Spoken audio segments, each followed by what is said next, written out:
Ever get that feeling? Yeah. You're all set for movie night, you're comfy on the couch, your 4K subscription is ready to roll, and the video looks like it's stuck in the dial-up era. Yeah, it's like we've got these lightning fast internet connections now, screens sharper than ever, but it feels like sometimes the quality of the video itself just isn't there. Right. What's the deal with that? Well, you've tuned in to the right deep dive because today we're uncovering the mystery of why online videos don't always look as good as they should. And this isn't just you imagining things. This is a topic that's generating a lot of buzz online, especially after a Chinese creator, Ying Shizhufeng, called out streaming platforms for seemingly sacrificing video quality, Interesting. the heart of the issue, something called bitrate. Okay, so let's unpack that a little bit. Bitrate, that's not exactly a word you hear every day. What is it? So think of bitrate like the bandwidth highway for video data. It determines how much information, those ones and zeros that actually make up the picture, can be squeezed through each second. A higher bitrate means more data, like having more lanes on that highway, which translates to a smoother, more detailed image. Got it. So higher bitrate equals a better looking picture. But how does that tie into this whole declining video quality thing? I mean, isn't technology supposed to be getting better, not worse? Well, and that's the irony, right? You're Yeah. absolutely right. Technology is advancing, but the argument, and it's a compelling one, is that streaming platforms might be intentionally choosing lower bite rates to save money, even if it means sacrificing the viewing experience, Interesting. So they're basically, what, penny pinching? essentially. Eh, And it impacts everyone, but particularly those who've invested in top-tier equipment, those really high-end setups, expecting the best possible quality. Right. They're getting cheated a little bit. It feels that way, doesn't it? And this Heesun, he wasn't afraid to call it out. He made a pretty bold statement directly accusing platforms of essentially shortchanging viewers. Wow. He sounds like he hit a nerve. He did. And what's fascinating is that this isn't just limited to a single platform or even a single country. It's a global trend we're seeing across the board. Yeah, and I think to be fair, to be clear here, this isn't just about those of us, who are chasing the absolute highest quality. Hmm. Even if you aren't a hardcore cinephile with the, top-of-the-line equipment, you've probably noticed this trend. Videos that, I don't know, just should be crystal clear end up looking blurry or pixelated, especially during scenes with a lot of movement. Exactly. You hit the nail on the head. It's about delivering on the promise of a high-quality viewing experience, whatever resolution you're watching in. And to really understand why this is happening on a larger scale, we need to dive into the economics of streaming. Delivering high bitrate video, especially to millions of subscribers simultaneously, requires a tremendous amount of bandwidth. And bandwidth, well, doesn't come cheap. Right, so there's a financial incentive for platforms to, I don't know, maybe skimp a little bit on bitrate, even if it means our eyes suffer a little or maybe a lot. How do they get away with it? Viewers aren't stupid, They can tell when a video looks bad.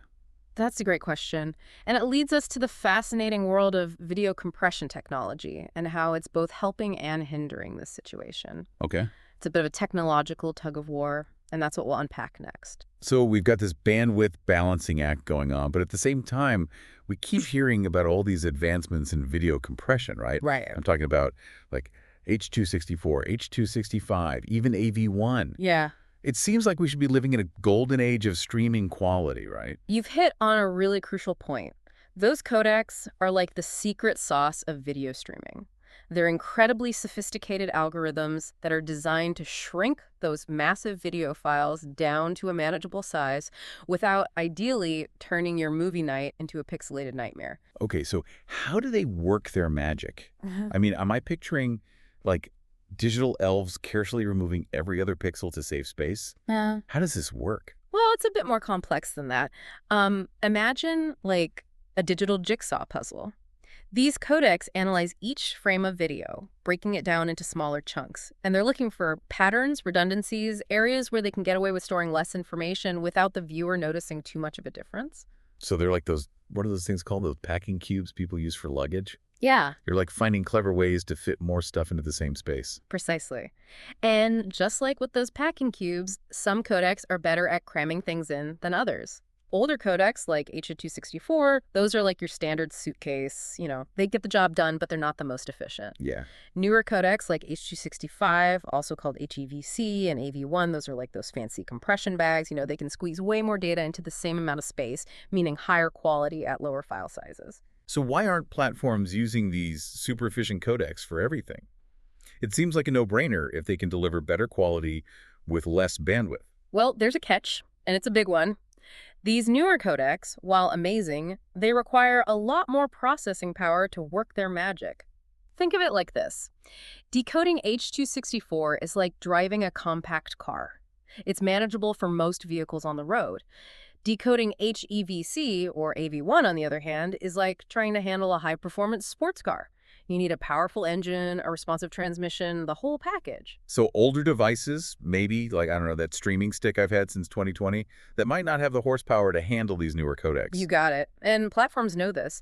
They have to cater to a massive audience using a huge range of devices, from the latest smartphones to smart TVs that are, like, old enough to vote. Right. So they're often stuck between a rock and a hard place.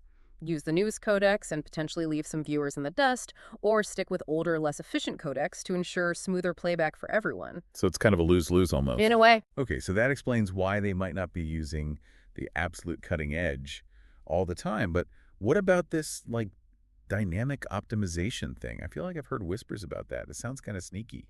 It's definitely a bit of a behind-the-scenes maneuver.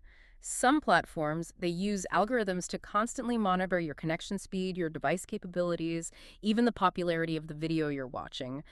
Based on all those factors, they might actually adjust the bitrate and even the codec on the fly. Wait, so I could be watching a movie and the quality could be fluctuating throughout depending on what, like, how many other people are also watching that same movie at the same time as me. That's a possibility.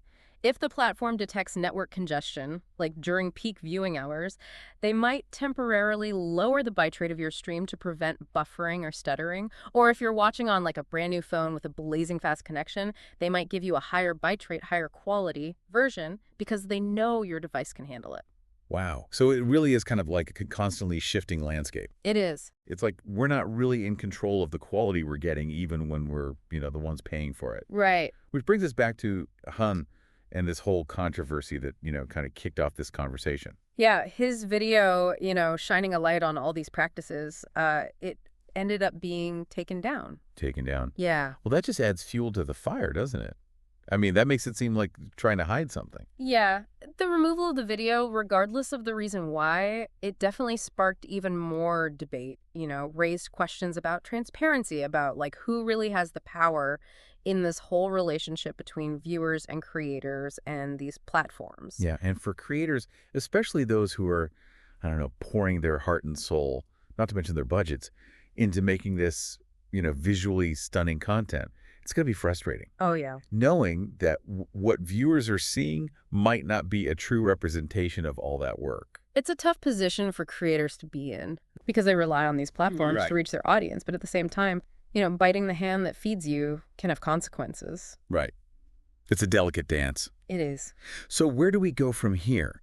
Is there a way to balance, these economics of streaming with, I don't know, just the desire for a genuinely good, high-quality experience? There are some interesting ideas being tossed around. Yeah. One that comes up a lot is a tiered subscription model, but based on bitrate. Okay, so like choosing your level of quality. Like I pay a little extra, but I'm guaranteed that pristine image no matter what. Exactly. You want the highest quality your device can handle all the time. There's a tier for that. Yeah. Happy with a slightly lower bitrate to, I don't know, save a few bucks a month. There's a tier for that too. Okay.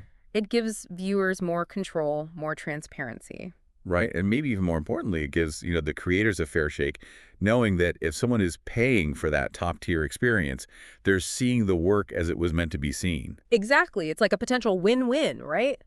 Platforms can offset some of those bandwidth costs, viewers get to choose their experience, and creators' work is shown in the best possible light.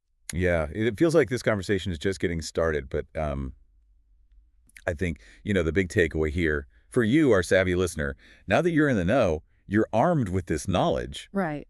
Bitrate is king. Yes. You can start demanding better. Absolutely. Don't settle for a subpar viewing experience. If something seems off, if the quality isn't what you expect, let these platforms know. Leave comments, reach out to customer support. Let them have it. Make your voice heard. Yeah. And maybe, just maybe, we can start to shift the focus away from, just cramming more pixels onto our screens with 8K and beyond. Right. And start prioritizing just the best possible quality at any resolution. Yeah. Make BY Treat the star of the show, not just a behind-the-scenes player. It's about time we demanded video that lives up to the hype, the technology, Yeah. and, the incredible work that these creators are pouring into it. Yeah. So the next time you're about to hit play, on your favorite streaming service, just remember, it's not just about the size of your screen. It's about the quality of the picture. Right. Demand better, and let's see if we can push the future of online video into a brighter, sharper, more beautiful era. I'm here for it.